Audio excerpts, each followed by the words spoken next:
அனைவருக்கும் வணக்கம். 2026 சட்டமன்ற தேர்தலில் தமிழ்நாட்டில் 4 முனை போட்டி நிலவுகிறது. இதில் திமுக கூட்டணி கிட்டத்தட்ட 12க்கும் மேற்பட்ட கட்சிகளை இணைத்து ஒரு கூட்டணி, அதிமுக பாஜக தலைமையிலான ஒரு கூட்டணி, நாம் தமிழர் கட்சி தனித்து 234 தொகுதியிலும், அதே போல தமிழக வெற்றி கழகம் தனிச்சு போட்டிவிடுவதாக அறிவிச்சிருக்கு. இந்த 4 முனை போட்டியில் திராவிட முன்னேற்ற கழகம் கிட்டத்தட்ட 12 கட்சிகளோடு 2021 அவங்க அமைத்த அதே கூட்டணி தொடரும் என்று சொன்னாலும் தேமுதிக உள்ள வந்திருக்கு. தமிழக வாழ்வுரிமை கட்சி வெளியேறி இருக்கு. தேமுதிகவுக்கு திமுக கொடுத்த சீட்டுகள் தான் இப்பொழுது அரசியல் வட்டாரத்தில் பேசுபடு பொருளாக மாறி இருக்கிறது. தேமுதிகவுக்கு 10 சீட்டு, விடுதலை சிறுத்தைகளுக்கு 8 சீட்டு.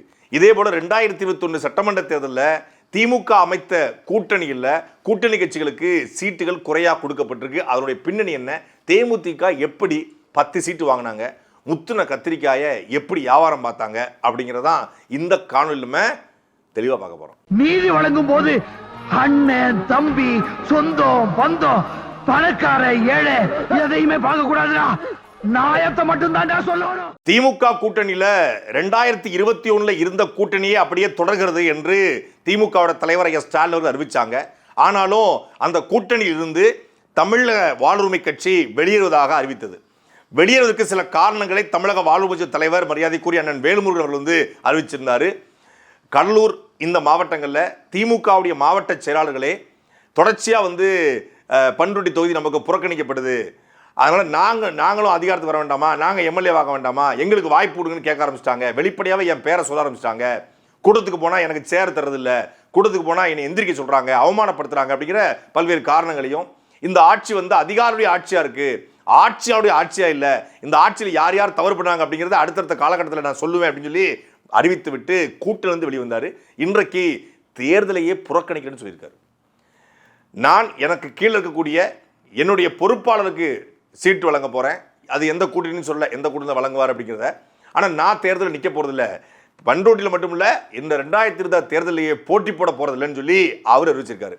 அதே போல் ஒரு பக்கம் திமுக கூட்டிலிருந்து தமிழக வாழ்வுரிமை வெளியே வருது, இன்னொரு பக்கம் திமுகக்குள்ளே இருந்து இன்னொருத்தர் நான் எனக்கு சீட்டே வேணாங்க, நான் தியாகம் செய்கிறேன், இந்த கூட்டணிக்காக தியாகம் செய்கிறேன்னு சொல்லி 2021 சட்டமன்ற தேர்தலில் கிட்டத்தட்ட 12 லட்சம் வாக்களை பெற்று 2.8 விழுக்காடு வாக்களை பெற்ற மக்கள் நீதி மையம் சட்டார்னு தூக்கி ரிமோட்டை எரிஞ்சு டிவியை உடச்சி 2019 நாடாளுமன்ற தேர்தலில் முதல்ல போட்டி போட்டு கிட்டத்தட்ட 15 லட்சம் வாக்குகளும், 2021 சட்டமன்ற தேர்தலில் கூட்டணி அமைத்து போட்டி போட்டு 2.8 விழுக்காடு வாக்களையும் பெற்ற மக்கள் நீதி மையத்தின் தலைவர் அண்ணன் கமலஹாசன் அவர்கள் இந்த தேர்தலில் எனக்கு சீட்டு வேணாம் அப்படின்னு அறிவிச்சிட்டாரு.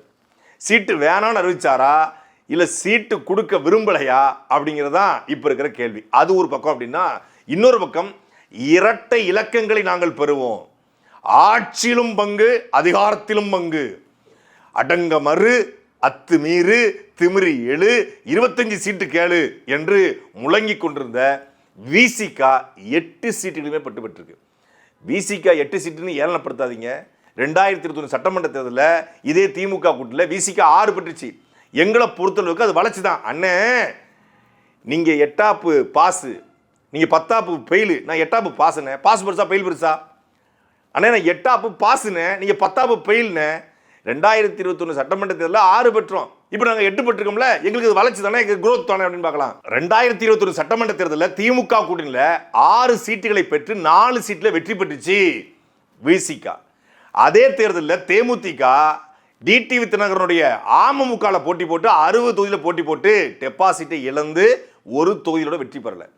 2011 எதிர்கட்சியாக இருந்த தேமுதிக 2016 மக்கள் கூட்டணியில் போட்டி போட்டு தன்னுடைய வாக்கு விழுக்காடை 4 குறைச்சி 2021 2 குறைச்சி கடைசியாக ஈரோட்டில் நடைபெற்ற கிழக்கு தொகுதி இடைத்தேர்தலில் 0.83 விழுக்காடு, ஐ மீன் 1 விழுக்காட்டுக்கும் குறைவான வாக்குகளை மட்டுமே பெற்றது அங்கீகாரம் பெற்ற கட்சி அப்படிங்கிற அந்த அந்தஸ்தை இழந்தது தேமுதிக.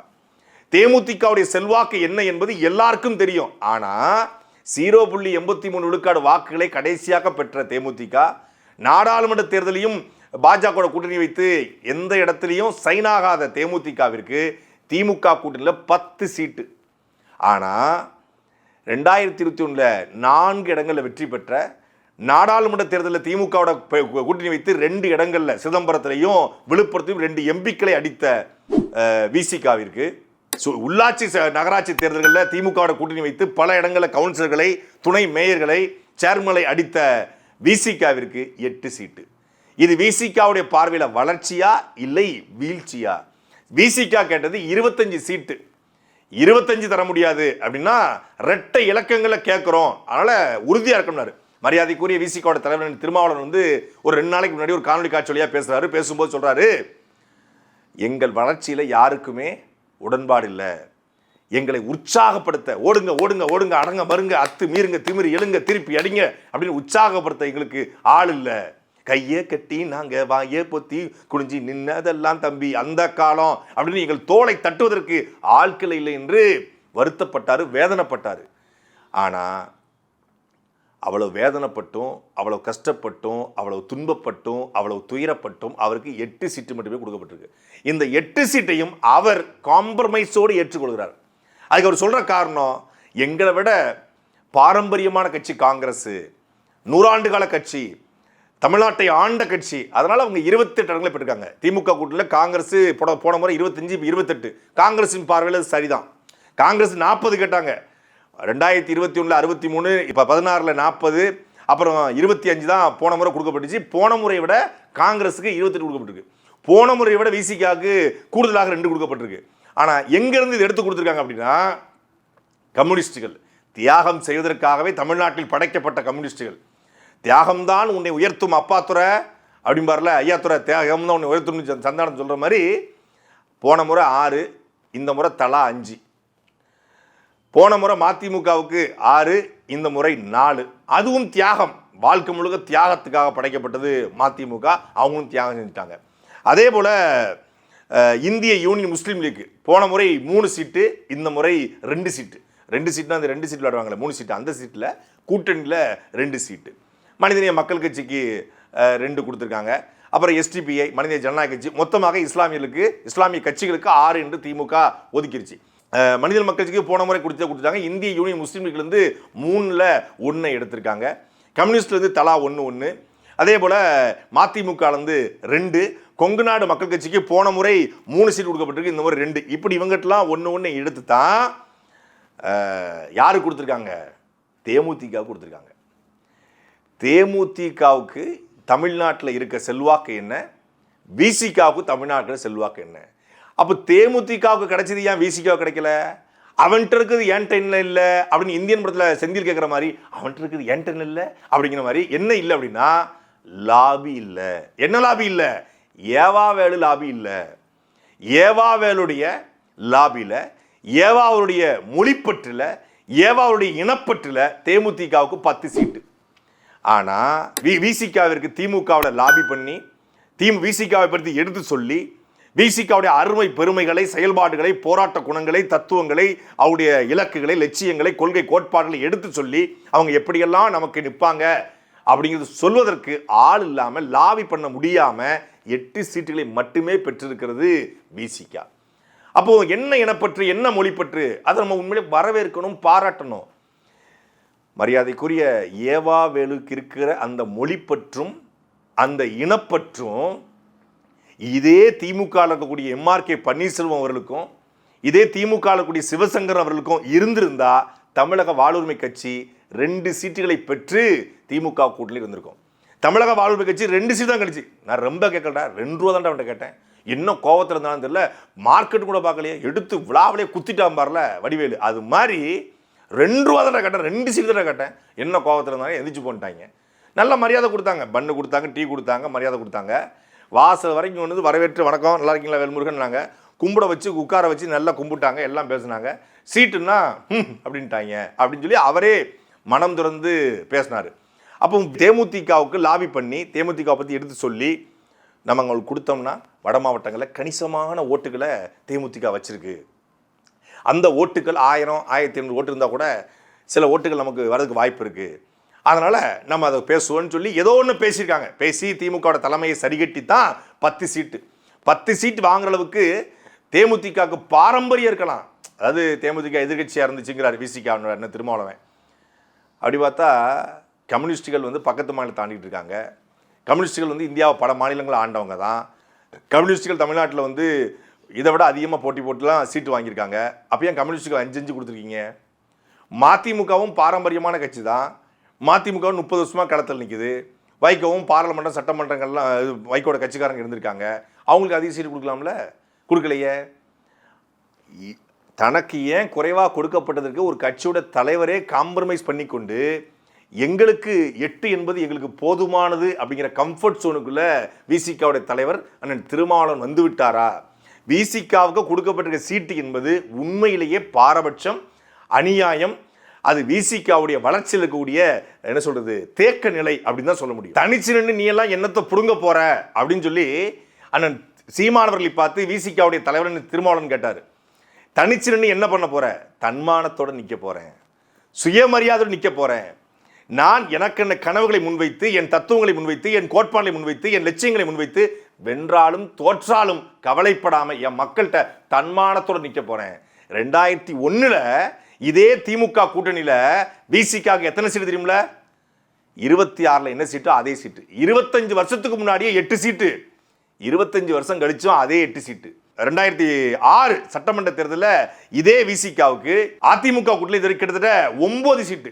2001 8, 2006 9, 2011 10, 2016 கிட்டத்தட்ட 60 தொகுதியில் மக்கள் நல கூட்டணியில் போட்டி. அதுக்கப்புறம் பார்த்தீங்கன்னா 8, 9, 10, 60 வளர்ந்த விசிகா டப்புனு 2021 6 சீட்டு, 6 சீட் எடுத்து இப்பொழுது பார்த்தா திருப்பியும் 8. என்னையா திருப்பியும் ஏறினத்தை கொண்டு இறக்கி விட்டுருக்கீங்க. கூட்டணி விவகாரத்தில் திமுக அதிமுக 2 கட்சிகளுமே விடாப்பிடியா இருந்திருக்காங்க அப்படிங்கிறத பார்க்க முடியுது. ஏன்னா கடந்த முறை 60 தொகுதிகளை கூட்டணிக்கு ஒதுக்கியது திமுக. கிட்டத்தட்ட 174 தொகுதியில் திமுக தனிச்சு போட்டி 60 தொகுதிகளில் கூட்டணி கொடுத்தாங்க. அதில் காங்கிரஸ், மதிமுக, விசிக, சிபிஎம், சிபிஐ, கொங்கு நாடு மக்கள் கட்சி, மனிதநேய மக்கள் கட்சி, மனிதநேய ஜனநாயக கட்சி, இந்திய யூனியன் முஸ்லீம் லீக் சேர்த்து மொத்தமாக 60 தான் 2021. அப்போ 174 திமுக போட்டி போடுது. கிட்டத்தட்ட இப்பவுமே அதே கணக்கில் தான் கூட்டணிகளை அணுகி இருக்கிறது திமுக. 61 இடங்கள் மட்டும்தான் இதுவரைக்கும் கூட்டணிக்கு கொடுக்கப்பட்டிருக்கு. அப்போ கிட்டத்தட்ட 173 இடங்கள் திமுக போட்டி போட வாய்ப்பு இருக்கு. அதிமுகவும் கிட்டத்தட்ட 120 தொகுதிகளை போட்டி போடுவதாக செய்தி வருது. அதிமுக கூட்டணியை பொறுத்தவரை கிட்டத்தட்ட காங்கிரஸுக்கு 28 கொடுத்துருக்காங்க. சரி, உனக்கு 1 குறைச்சி 27. பாமகவுக்கு 18. இந்த 2 தவிர மற்ற எல்லாமே 5, 2, 3, 1 இது மாதிரி வாங்கக்கூடிய கட்சிகள் தான் அதிமுக கூட்டணியில் இருக்கு. அப்போ அதிமுக திமுக ரெண்டுமே இணையான தொகுதிகளை போட்டி போடுவதற்கான களம் உருவாயிருக்குது. அதிமுக வந்து கூட்டணியில் எந்த காம்ப்ரமைஸும் பண்ணிக்கொள்ளாம நாங்கள் பெரும்பான்மை போட்டி விடுவோம், நீங்கள் என்னமோ நின்றுக்க, இந்த தொகுதியை கொடுத்துருன்னு சொல்லி தொகுதி கொடுத்ததை பார்த்து பட்டியல் வெளியே வந்திருக்கு. தமிழ் மாநில காங்கிரஸுக்கு 5, இது தமிழ் மாநில காங்கிரஸுக்கு 5 அப்படின்னு அதிர்ச்சியோட பார்த்தா அங்கே தான் ட்விஸ்ட் வச்சிருக்காப்புல எடப்பாடி. அந்த 5 தொகுதிகளுமே கிட்டத்தட்ட 5 தொகுதி 2 தொகுதி 30 ஆண்டுகளாக அதிமுக வெல்லாத தொகுதி. அதில் 3 தொகுதி திமுகவுடைய கரண்ட் மினிஸ்டர்கள் இருக்கக்கூடிய தொகுதி. டஃப்பாக மோதி சாகுங்கடா அப்படிங்கிற மாதிரி 5 தொகுதியை தூக்கி தமிழ்நாடு அங்கே பார்த்து 5 கொடுத்தாடுறா எங்கள் அண்ணன் அப்படின்னு வெளியே தூக்கிட்டு ஓடி வந்தா அந்த 5ம் அருமையான தொகுதிகளை தமிழ் மாநில காங்கிரஸுக்கு பார்த்து ஒதுக்கியிருக்காப்புல. ரொம்ப பார்த்து செதுக்கி கூட்டணி பேச்சுவார்த்தைகள் நடைபெறுகிறத பார்க்க முடியுது. அதில் பல சுவாரஸ்யங்கள் ஒளிந்திருக்குது. அடுத்தடுத்த கட்டங்களில் இந்த கூட்டணிகள்லாம் ஃபைனலைஸ் பண்ணி வரும்போது தான் தெரியும் யார் எந்த மாதிரியான ட்விஸ்ட்டை கூட்டணி வச்சிருக்கா. சொல்லப்போனால் திமுக அதிமுக 2 கட்சிகளுமே கூட்டணிகளை எப்படி அணுகிருக்கு அப்படிங்கிறத மொத்தமாக பார்க்கும்போது, வா உட்காரு, வா உட்காரு, நீ அங்கே உட்காரு, நீ அங்கே உட்காரு, அப்படி தான் அணுகிருக்காங்க. திமுக கூட்டணி கட்சியை பார்க்கும்போது கழுத தேஞ்சி கட்டரும்பாச்சிக்கிற பழமொழி இருக்குல்ல, அது யாருக்கு பொருந்துமோ இல்லையோ திமுக இருக்கக்கூடிய கூட்டணியில் கூடிய மதிமுகவுக்கு பொருந்தும், திமுக கூடக்கூடிய இந்திய யூனியன் முஸ்லீம் லீக்கு பொருந்தும், திமுக கூடக்கூடிய கொங்கு நாடு மக்கள் கட்சிக்கு பொருந்தும், திமுக கூடிய விசிகாவுக்கு பொருந்தும். இந்த கட்சிகள் எல்லாமே கழுத தேஞ்சி கட்டருமானது போல ஆக்டோபஸ் விழுங்கும்ல அப்படி விழுங்கி இருக்கிறது திமுக. ஆனால் திமுக தரப்பில் என்னன்னா 234 தொகுதி திமுக தொகுதி தான். இங்கே கூட்டணிலாம் ஒன்றும் கிடையாது. 234 திமுக தொகுதி. பேசாம எதுக்கு முதல்ல ஒரு கட்சி? நான் கேட்குறேன், எதுக்கு இவ்வளவு அவமானப்படணும், எதுக்கு இவ்வளவு அசிங்கப்படணும், எதுக்கு இவ்வளவு கேவலப்படணும்? திமுகவுடைய தலைவர் ஸ்டாலின் அவர்களை முதலமைச்சராக்கிறதுக்கு தானே நீங்கள் விசிகாவுடைய தலைவர் திருமாவளவன், மதிமுக தலைவர் வைகோ, கொங்கு நாடு மக்கள் கட்சி ஈஸ்வரன், அதே போல் வந்து மனிதநேய மக்கள் கட்சி, மனிதநேய ஜனநாயக கட்சி, அதில் பாருங்கள், இதில் வர மனிதநேய மக்கள் கட்சி, மனிதநேய ஜனநாயக கட்சி, இது ரெண்டு ஒன்று தனித்தனியாக பிரிச்சுக்கிட்டு எல்லாம் ஒன்று தானே. திமுகவை வெளில வைக்கணும், திராவிடத்தை வெளில வைக்கணும், திமுக தலைவர் ஸ்டாலினை வெளில வைக்கணும். அதுக்கு திமுகவே சென்ற வேண்டியதானே. இதுக்கு உண்மையிலே சொல்ல போனால் ஐயா ஓபிஎஸ்ஸை பாராட்டலாம். அவர் நேரடியாக போய் சென்றாப்ல. இப்போ அவருக்கு வந்து கூட்டணி பேச்சுவார்த்தைன்னு கூப்பிட்டு வச்சு அவருக்கு ஒரு பண்ணு டீயும் கொடுத்து வயசான காலத்தில் அதை அடைச்சி கிடக்குறதுக்கு சிமெண்ட்டை வச்சு பூசின மாதிரி ஒரு பண்ணு வேற கொடுப்பாங்களாம். அதுக்கு ப்ராப்ளம் ஆகி அதுக்கு டாக்டர் ட்ரீட்மெண்ட் அலையிறதுக்கு பதிலாக 3 முறை 4 முறை பண்ணு டீயும் சாப்பிட்டா என்னத்துக்கு அவன் வயிறு பிஸ்கட்டாக சாப்பிட்டு அதுக்கு பதிலாக டீசெண்டாக போனோமா, கரவெட்டியை கட்டினோமா, கழுத்தில் துண்டை போட்டோமா, ஸ்டாலின் வாழ்க, கலைஞர் கருணாநிதி வாழ்க, அண்ணாதுரை வாழ்க, திராவிடம் வாழ்க, திராவிட மாடல் வாழ்க அப்படின்ட்டு போயிட்டு ஒரு சீட்டோ 2 சீட்டோ வாங்கிட்டு ஒரு எம்எல்ஏ நின்றுட்டு அழகாக போகிறத விட்டுவிட்டு ஸ்வீட் பாக்ஸும் கொடுத்துருவாங்க, செலவும் பார்த்துக்குவாங்க, எல்லாம் மிஞ்சிற போதில். இப்போ தனியாக ஸ்வீட் பாக்ஸ் வாங்க போகிறீங்க, தனியாக ஒரு கூட்டணி பேச்சுவார்த்தை, தனியாக 2 சீட் எதுக்குன்னு கேட்குறேன். திமுகவுக்கு வேலை பார்க்க போறீங்கன்னு முடிவு பண்ணியாச்சு, உதயசூரியன் சின்னத்தில் நிற்கணும்னு முடிவு பண்ணியாச்சு. அதுக்கு திமுகலே மான மரியாதையோட இந்த அன்வர் ராஜா சேர்ந்த மாதிரி, நம்ம கடம்பூர் மாணிக்கராஜா சேர்ந்த மாதிரி, நீங்கள் அண்ணன் ஐயா ஓபிஎஸ் சேர்ந்த மாதிரி, அவர் மகன் சேர்ந்த மாதிரி போய் சேர்ந்துட வேண்டியதானே. எதுக்கு 8 சீட்டு 2 சீட்டு 3 சீட்டு? தமிழ்நாட்டு அரசியலில் பெரிய பிரளயத்தை ஏற்படுத்த போகிறாரு. திமுகவுக்கும் அதிமுகவுக்கும் இவர் தான் மாற்று அப்படின்னு சொல்லி இதே கோயம்புத்தூரில் நாடாளுமன்ற தேர்தலில் ஒரு பெரிய எழுச்சி, வண்டியை கொண்டு நட்ட பகல் நிப்பாட்டுறாப்புல, வண்டியை சுற்றி அவ்வளோ கூட்டம். எப்பா என்னப்பா இவ்வளோ குபுகுபுன்னு கூடுது ஆண்டவரில் அப்படின்னாங்க. கடைசியில் பார்த்தா 2020 சட்டமன்ற தேர்தலில் அவர் பெரிய புரட்சி, ஃபஸ்ட்டு வந்தோடனே 15 லட்சம்ல ஜஸ்ட் பாஸில் தான் விட்டுருக்காரு. 1000 ஓட்டில் தான் எம்பி வளர்ந்துருக்காரு. சட்டமன்றத்தில் பாருங்க அடித்து தூக்கிட்டு போயிருவாப்பில் அப்படின்னாங்க. குபுகுபுன்னு கூட்டம் கூடிச்சு. அவர் டார்ச்சர் அடித்தார். இப்பவும் டார்ச்சர் சின்னத்தில் அவர் நிற்க சொல்லியிருக்காங்க.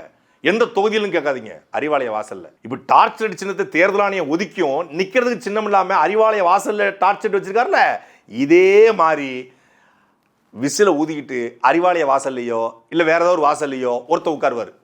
இதே போல தான் கூட்டம் கூடிச்சு, குபுகுபுன்னு கூடுது. பெரிய இளைஞர் படை இருக்கு, படித்தவன் ஓட்டு, இன்டலெக்சுவல் ஓட்டு, நடிகர்கள் ஓட்டு, என்ன சப்போர்ட்டு, மீடியா சப்போர்ட்டு, திராவிடம் தேசியம், என்னெல்லாம பேசி பார்த்தாங்க, என்னென்ன பேசுறாங்க. அவர் உண்மையிலே அறிவாளி, அது வேற விஷயம். அவர் பேசுறது பலருக்கு புரியாது. அவர் எடுத்த ஆலம்தான் படமே இப்போ தான் புரிஞ்சுக்கிட்டு இருக்கு. அப்படிங்கும்போது விருமாண்டி படத்தை இப்போ தான் டீகோட் பண்ணிட்டு இருக்காங்க. அதுவும் சேயோன்னு சிவகார்த்திகேயன் படத்துல இந்த படத்தில் இப்படி இருக்கா, இது விருமாண்டி கட்டிய வாட்சியை சிவகார்த்திகேயன் கட்டி இருக்காரா, இப்படி தான் டீகோட் பண்ணிருக்காங்க. அவர் படத்தை டீகோட் பண்ணுறதுக்கு 25 வருஷம் இருக்கு. 2004 வந்த படம் விருமாண்டி, இப்போ தான் டீகோட் பண்ணுறாங்க 22 வருஷம் கழிச்சு. அப்படின்னா அவர் அரசியலை டீகோட் பண்ணுறதுக்கு இன்னொரு மாமாங்கம் தேவைப்படும். அதுக்குள்ளே நம்ம தலைமுறை முடிஞ்சு என் பேரன் தலைமுறை வந்துடும். அப்போ அவரே எப்படின்னா சாரு ஒரு கொள்கை, கோட்பாடு, லட்சியம், இலக்கு அப்படின்னு வந்த இவரே எப்படின்னா 50 வருஷ சினிமாவே எப்படின்னா 30 வருஷ சினிமா பல கட்டம் போட்ட இவரே எப்படின்னா மருவ மட்டும் மாத்திர, தாடியை மட்டும் மாத்திர இவர் எப்படி ஆவார்? அவருக்கு சினிமாலையும் நடிப்பார், எங்கே நடிப்பார். இதுக்கு நடிக்கவும் தெரியாது, ஒன்றும் தெரியாது. சும்மா வச்சு கையை காலை ஆட்டிக்கிட்டு பாடிக்கிட்டு இருக்கோம். இது என்னாக நினச்சி பார்க்கும்போது ஒரு ஒளிவட்டம் நல்லா தெரியுது. 2019 கமலுக்கு எப்படி ஒரு கிரேஸ் இருந்துச்சோ அதே கிரேஸு இன்னைக்கு பக்கா மாசுக்கு இருக்கலாம். ஆனால் இவர் அறிவாலயத்தில் டார்ச்சர் அடிச்சு நிற்கிற மாதிரி விசில ஊதிக்கிட்டு நிற்கலை அப்படின்னா அப்புறம் இங்கே என்னன்னு என்கிட்ட கேளுங்க. அன்றே கடித்த சாட்டை அப்படின்னு ஒரு 2 வருஷத்தில் போடுவீங்க. சாட்டை எடுத்து நாட்டை திருத்து, இளம் தலைமுறை தானே நீ